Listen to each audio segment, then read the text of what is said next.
NASCAR on FX is brought to you by Smooth Bush Beer and easy drinking Bush Light. Bush, the proud sponsor of the NASCAR Bush Series.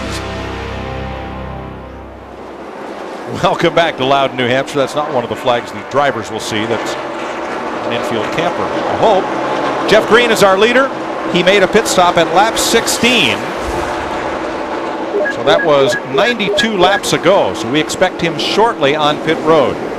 He has a lead of 20 seconds on Chad Little, who also made a stop at the same time to top off fuel.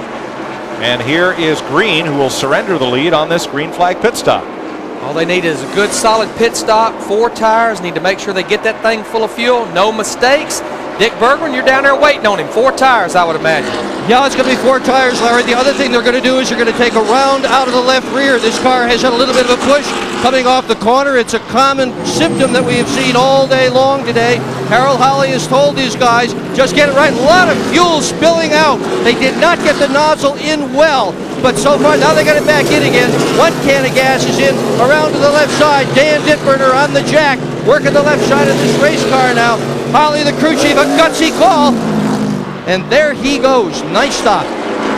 The second place car of Chad Little also making his stop for 4 tires and fuel. Well, it's pretty much a given. Jeff Green and Chad Little, we know, can make it the distance from here should we stay green. You know, we talk about wedge out of the left rear. We talked about it on Jeff Green's car. We talked about it on Ryan Newman. We're going to try to show you what wedge out of the left rear really is in a visual. Car comes on the pit road. This is the left rear corner right here. What they do, they back that out counterclockwise. Actually, we're going to show you on the right rear here. We're going to show you taking wedge out. Screw down on the right rear. What that does, that takes weight off the right rear and the left front. It puts weight on the other ones, and that's actually taking wedge out. You're changing the wheel weight to the corner. So Chad Little comes back on track after being in second place. He's now in 24th position. Jeff? That's right, Mike. They made a gutsy call and took it as far as they could. Crew chief Eddie Pardue made a track bar adjustment. They put 4 tires on Chad Little, got him full of fuel. They believe they can go the distance, and they did it in 15.2 seconds. Pretty slick stop. Kevin Harvick, after this cycle of pit stops is completed, has gone back to the lead. But Jason Keller is less than 3 seconds from Harvick. Bobby Hamilton Jr. in third, Mike Skinner and Andy Santerre are the top 5 here at New Hampshire International Speedway. You're watching the NASCAR Busch Series on FX.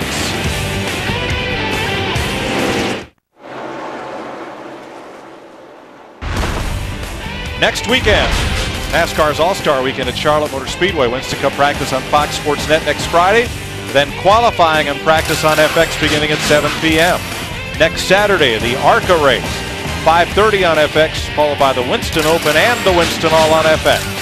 And next Sunday, we're at Nazareth with the NASCAR Busch Series. Tough break for David Donahue, whose car slowed up way in the high side of turn 2, coasted around the wall, and then found its way down to pit road. If you can have a look at the right rear of that car while they work under the hood, you can see what they painted on it for this week. A bullseye. Said they've been hit so many times. After last week's telecast, they thought they'd put one on there. Nobody's touched it. Maybe it was a good thing they put it on there, but unfortunately now they've got other problems. David Donahue lost a cylinder, we're told. And Donahue is going to be done for the day. They're going to push the number 25 Ed Renzi Team Marines car behind the wall. Look at Greg Biffle right there in the 60, Jeff Green in the 10. This is a battle for 12th, but Mike, Jeff Green is on his own agenda right now. He don't need to race anyone. He just needs to make laps, be careful racing people. He knows he can go the distance without stopping. Greg Biffle and everybody else in front of him, they have got to stop one more time. Well, there are several cars, Larry, that are in the make it or break it category. Scott Wimmer, Shane Hall, Hank Parker Jr. again. Chad Little doesn't have to stop. I think I mentioned Wimmer and Green. Those cars probably might not have to stop.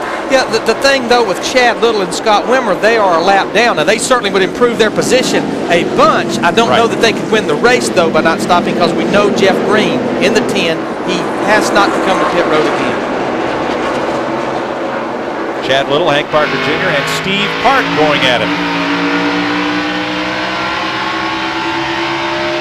Now Park is the 6th place car. He makes it past that group. Randy LaJoy in that 7th car, he's up to the 7th position. Remember, he was one of the first cars that came to pit road back on lap 80. What he did, he got advantage of those fresher tires and was able to improve his position a bunch. But we know he's going to have to be on pit road probably with about 80, you know, lap 180, 185 possibly. Yeah, he'll be back in. 12th place battle here. Well, it was. Jeff Green going by Greg Biffle for 12th.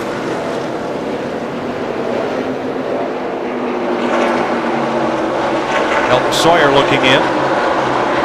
The 14th place car.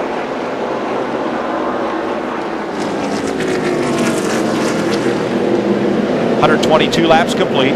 Harvick has led 103 of them. Make that 104 now. Jeff Green led 17 laps. Biffle and Kenny Wallace each led 1. Something we never mentioned, Mike, is Jay Sauter. He's back in the race in the 43 car after being involved in that first accident back on lap 3. Now he's 52 laps down, but just out there trying to accumulate points and make laps. Yeah, he's gained 4 positions since working in that car and putting it back on the racetrack. There it is. Not pretty, but it's getting the job done. It's out there rolling and running. That's right.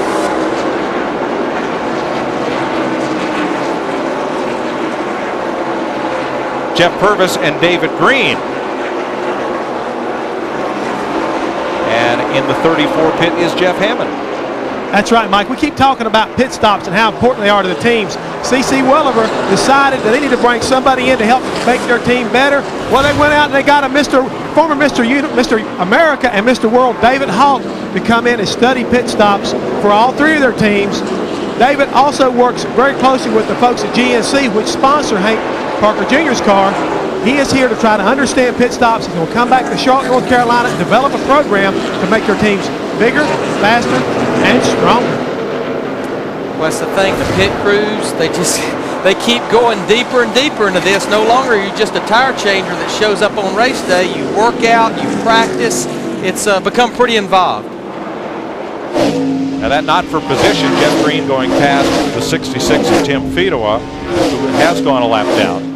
And the reason he went a lap down was he ran out of fuel a while ago and was on pit road a long time, spent a long time just getting to pit road.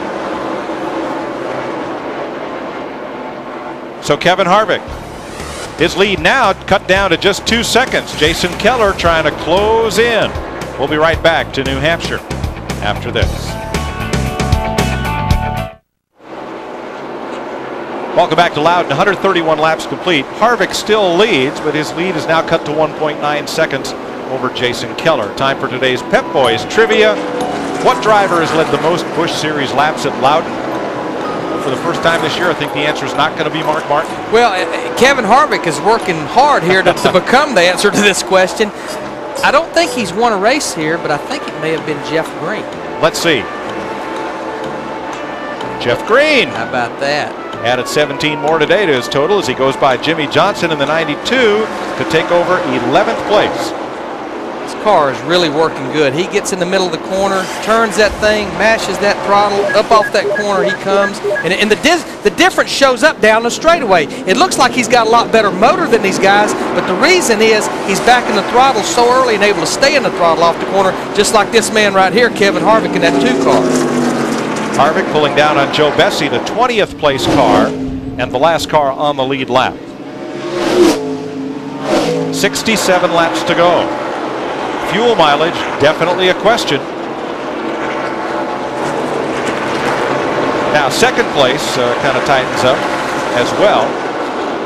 Jason Keller and Bobby Hamilton Jr. And right now they're holding constant about 1.9 seconds off the lead. They've been working a lot of lap traffic here. They go underneath Jay Sauter in that 43 car.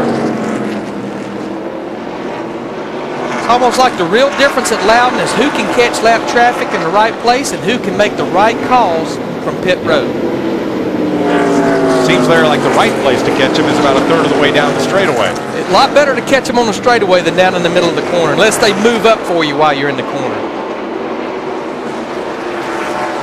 So 19 cars now on the lead lap. David Green is the last of those. And most of these teams will need one more pit stop.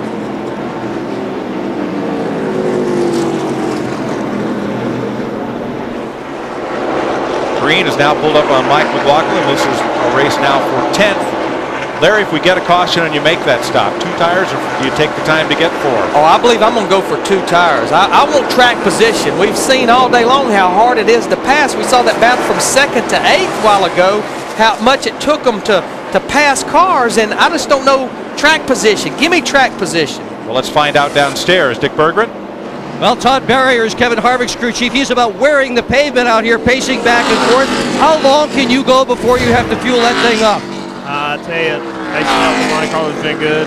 We knew we couldn't make this thing on one stop. Even that first caution like the team did, we're still like 15 laps short for making it on one stop. So we need a caution here sometime between now and the end. You're going to go 2 tires or 4? Just according to when it is. Okay. To Jeff.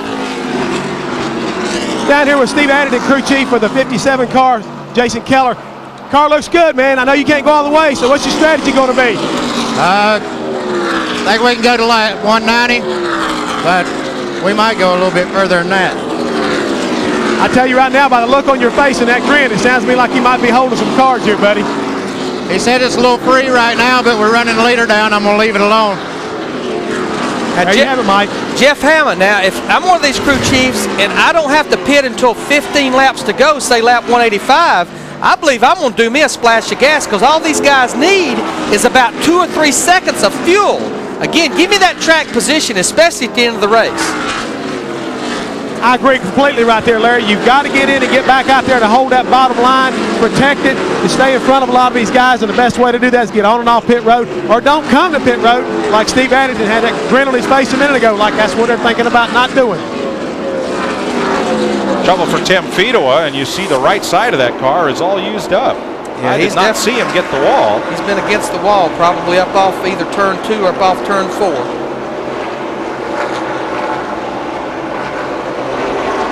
Kevin Harvick's lead is now cut to less than 1 second. Jason Keller closing in with 60 laps to go at Loudon.